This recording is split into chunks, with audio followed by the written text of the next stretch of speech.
J'ai fait ce qu'on appelle un stress post-traumatique. J'ai réussi à comprendre comment ça, par la suite. Stress post-traumatique, c'est pas comme fracture. Fracture d'un avant-bras, tu regardes, fais une radiographie, tu vois bien que les os sont cassés, etc. C'est un diagnostic, c'est facile à voir, etc. Il n'y a pas de test pour un stress post-traumatique. Ce sont des symptômes et des signes que les gens rapportent. Je dors plus, je fais des cauchemars, j'arrête pas de penser à. Puis il n'y a pas de test pour dire ça, c'en est un, puis ça, c'en est pas un.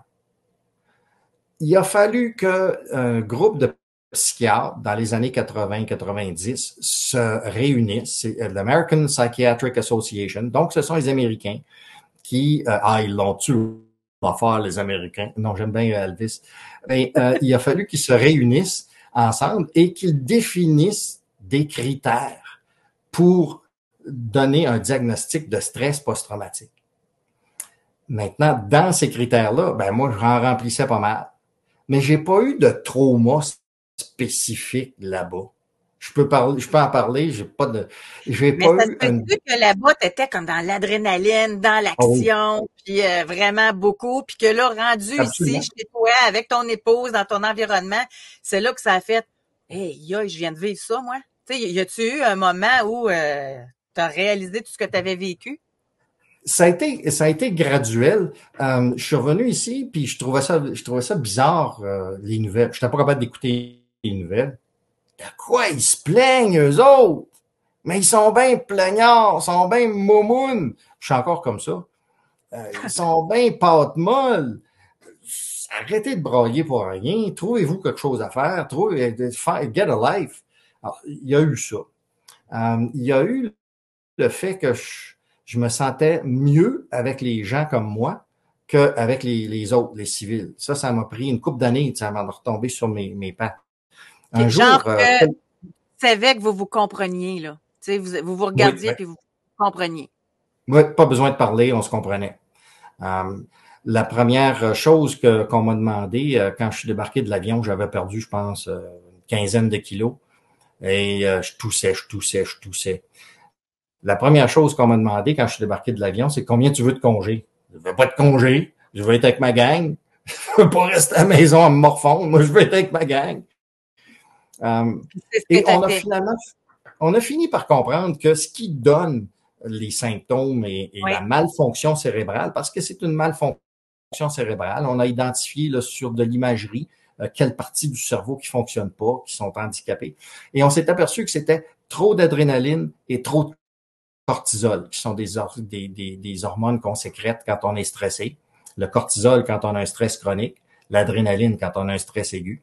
Et que, d'abord, l'adrénaline cause indirectement une dépendance, parce que quand on vit un intense stress qui nous fait sécréter de l'adrénaline, c'est suivi immédiatement par un relâchement de dopamine puis de sérotonine qui donne une sensation d'euphorie. Ouais. Tous les urgentologues, les chirurgiens, les anesthésistes le savent. Quand tu vas faire un geste médical où tu peux risquer de tuer ton patient, que tu as quelques secondes pour effectuer ce geste-là et que tu le réussis, tu as une espèce de sentiment d'euphorie qui suit. Et on apprend à contrôler ça tout seul. Ouais. Mais trop Ben moi, d'adrénaline ça me pendant fait trop penser longtemps, parce que moi, mon sport que j'ai fait il y a plusieurs années, j'étais parachutiste, puis c'était un peu ça. Tu sais, l'adrénaline, puis après ça, quand on atterrissait, quand le parachute s'ouvrait, puis qu'on atterrissait, le sentiment, c'était comme incroyable. Mais dans ton cas aussi, puis tu sais, pour plusieurs autres militaires qui ont eu des chocs post-traumatiques, il y en a peut-être qui sont à l'écoute d'ailleurs, là, puis vous êtes les bienvenus là, si vous voulez le partager, mais c'est beaucoup d'avoir vu des atrocités. Il y en a beaucoup également qui ont raconté que c'était de se sentir comme il pouvait pas, tu sais, le sentiment d'inutilité de pouvoir aider. Toi, dans ton cas, t'aidais, puis j'ai même lu que tu avais réussi à 97%, je pense, à sauver ben, tes patients. ben l'hôpital, parce qu'on est une équipe, hein, tout seul, j'aurais pas été OK. capable de faire OK. grand-chose, mettons. Alors, l'hôpital, et ça inclut là, les 8 rotos avant moi, donc les 4 années et demie avant moi. L'hôpital a réussi à maintenir un taux de survie de 97%. Hey, c'est énorme, là. Ça a jamais été, ça s'est jamais fait et ça s'est jamais refait depuis. C'est le Canada qui a ce record-là. C'est un record mondial de survie. Un taux de survie de 97%. Mieux que ça, c'est 98% dans le cas des militaires. Parce que le 1% de différence, c'est des civils que effectivement on a laissé aller parce qu'il n'y avait pas de soins à long terme pour ces gens-là en Afghanistan. Et donc, c'est ça. Alors, oui, trop d'adrénaline, l'euphorie qui suit, il y a des gens qui deviennent dépendants, mais trop d'adrénaline aussi, ça brise des parties dans le cerveau. Et ça les brise. Avant ça, on croyait de façon irrémédiable, mais on s'est aperçu, grâce à la guerre d'Afghanistan et celle d'Irak aussi, que le cerveau, c'était plastique. On ne croyait pas que les cellules nerveuses pouvaient se régénérer des contacts, et on a appris ça pendant ce temps-là. Donc, c'est là ça nous a aidé beaucoup, parce que les gens qui ont des ACV, des AVC complétés, qui ont une paralysie, etc., on sait que si on fait un effort puis qu'on est capable de convaincre ces gens-là de refaire des efforts pour refaire leur cerveau, que ça fonctionne, qu'on a de la récupération qui est possible. On a des gens qui étaient quasiment là, dans une chaise roulante avec une trachéo, et qui plus tard ont remarché. Wow. Et reparlé.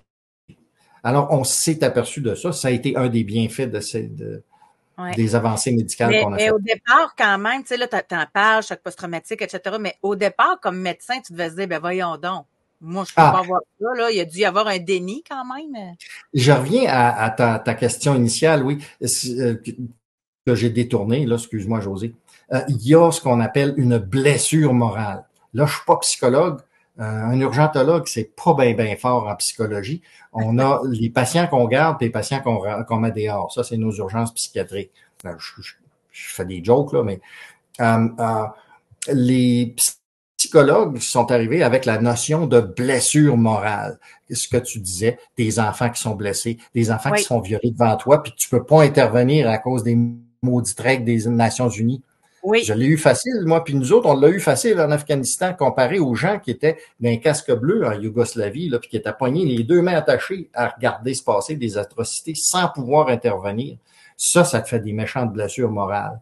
La tuerie qu'il y a eu là, après, quand ils ont eu pogné une ville, là, puis c'était les Hollandais et les Canadiens qui étaient là pour essayer d'empêcher les massacres, puis que les massacres ont eu lieu quand même, ben nous, on n'a pas eu ces problèmes-là. S'il y avait des méchants à part, il faut être tiré. C'est fini. D'ailleurs, mon amie Roxane Bouchard a écrit un livre qui sur nos témoignages, et puis elle a pris le titre, parce que je parle en langage assez coloré, elle a pris le titre de quelque chose que j'avais dit. Qu'est-ce que tu aurais fait si tu avais vu un taliban? J'aurais dit, j'ai remis 5 balles dans la tête. Alors, c'est 5 balles dans la tête qui racontent un peu nos expériences. Et d'ailleurs, il y a une pièce de théâtre. Je suis pas payé pour faire la publicité, mais il y a une pièce de théâtre que je vais voir la semaine prochaine, là, que Roxane a réussi à faire avec ça. Et on n'avait pas cette blessure morale-là, nous. C'est sûr qu'on voyait les conséquences de la guerre, mais on était capable d'intervenir. On avait le droit d'intervenir, même le devoir d'intervenir. Contrairement à nos pauvres. Ça fait quand même une différence. Oui, ça fait une différence. Oui. Puis à partir du moment, comme toi, tes symptômes, c'était quoi, Marc, du choc post-traumatique? As-tu des gros cauchemars? Ouais, quand je suis revenu, j'étais bien correct. J'étais juste fatigué. J'ai jamais été fatigué de même de ma vie. C'est comme si tu étais de garde à l'urgence, là, 24/7 pendant 6 mois, sans arrêt. Le jour de la marmotte. À un moment donné, là, le jour de la marmotte, puis tes pensées viennent circulaires. Heureusement, j'ai un trouble du déficit de l'attention qui m'empêche de faire trop de pensées circulaires. Okay. Et donc, quand je suis revenu, j'ai dormi. Ça allait bien. Mais à un moment donné, au bout d'une couple de semaines, j'ai commencé à faire des cauchemars. Puis là, les coups de pied et les coups de poing partaient en pleine nuit. Fait que là, on a commencé à faire chambre à part. Après ça, pour calmer les cauchemars, j'étais devenu bien chum avec les 3 messieurs du Sud des États-Unis, là. Jim Beam, Jack Daniels, puis José Cuervo. Alors, je me couchais avec un bon buzz. Et puis, Ça aide pas, ça te rend plus fatigué, etc. À un moment donné, au bout de quelques mois, j'ai fait une crise de panique. J'avais 57 ans, j'avais jamais fait de crise de panique de ma vie. Je fais même pas d'anxiété. Les TDA, on fait pas d'anxiété ben. Ça fait que à un moment donné, j'ai fait une crise de panique. Puis pendant la crise de panique, je trouvais ça tellement affreux, tellement épouvantable, les symptômes, que j'ai regardé, j'étais dans un motel à Saint-Jean parce qu'on m'avait muté. Et puis, je regardais le Richelieu passer dehors, puis c'était au mois de janvier. Fait que je regardais les blocs de glace passer avec le Richelieu, puis j'ai dit, ça va être fret en sacrement, mais ça durera pas longtemps. Alors, j'ai passé proche de me suicider. Ça a été mon premier... il y a peut-être quelque chose qui marche pas, Marc. Parce que t'as pas de switch dans ta tête qui dit « Ah, oh, t'es malade, t'as un problème de santé mentale. Ah, oh, la switch est en on, la lumière rouge est allumée. » Il n'y en a pas. C'est à un moment donné, tu t'en aperçois pas. Ça se fait graduellement. Ça t'a-tu fait peur d'avoir ces pensées-là? Pardon? Ça t'a-tu fait peur d'avoir ces pensées-là? Ben oui, je me suis fait peur. J'ai pas envie de mourir. J'ai pas peur de la mort, j'ai pas peur de mourir, mais je veux pas faire exprès pour que ça arrive, là.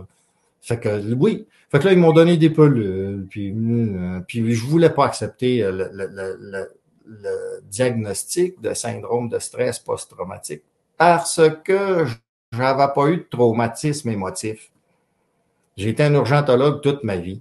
Des enfants qui ont de la misère, qui sont battus, qui sont mal nourris, qui sont brisés par leur... J'en voyais à tonnes dans le civil. La misère du monde, j'en ai vu en tabarouette. J'ai été plus de 25-30 ans urgentologue. J'en ai vu de la misère. En plus, j'ai été coroner 12 ans, fait que des affaires épouvantables, j'en ai vu. C'est pas ça qui m'a atteint. Moi, c'était l'adrénaline constante qui m'a magané. Même qu'à la fin, je la courais, l'adrénaline. J'ai fait des affaires... ouais. Je suis parti.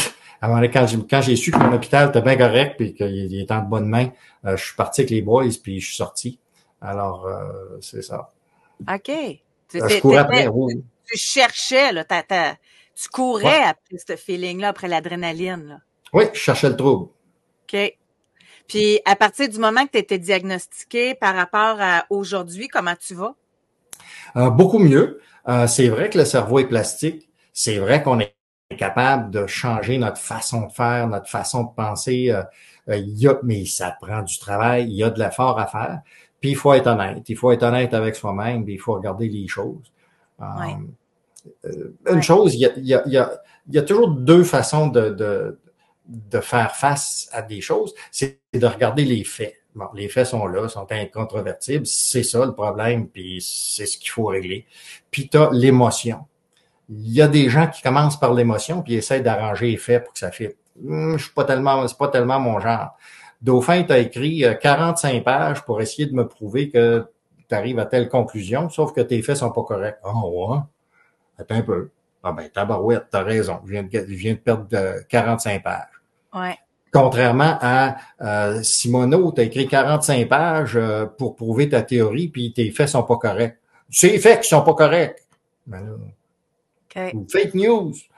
Ça a-tu été thérapeutique d'écrire le livre, justement? Où ça a ramené beaucoup de souffrance, beaucoup... Non. Non, parce que je souffrais pas moralement. J'ai eu quelques occasions où j'ai souffert moralement. La journée où il a fallu que je laisse aller 2 madames qui étaient brûlées à quasiment 100%, parce qu'on avait des ordres de pas prendre des grands brûlés, parce que les grands brûlés vont se contaminer, puis ils vont contaminer notre hôpital. D'ailleurs, j'ai enfreint cette règle-là, puis j'ai eu, excusez-moi, je vous demande pardon, mon personnel, qui ont passé 48 heures à nettoyer tout dans l'hôpital. Ça veut dire chaque cuillère, chaque fourchette, chaque tasse, chaque tablette, chaque tuyau qui passe, chaque poteau de lit, tout. Et que je les ai retournés. Alors que j'aurais pu les prendre puis les aider à passer de l'autre côté. Ce qu'on appelle les paliers ou donner des soins palliatifs. Puis ça, je m'en veux. C'était dans les premières semaines où j'étais là, puis je suivais les règles. J'aurais pas dû. Mais à part ça, je n'ai pas eu beaucoup de blessures morales. J'ai eu un épuisement puis une surdose d'adrénaline.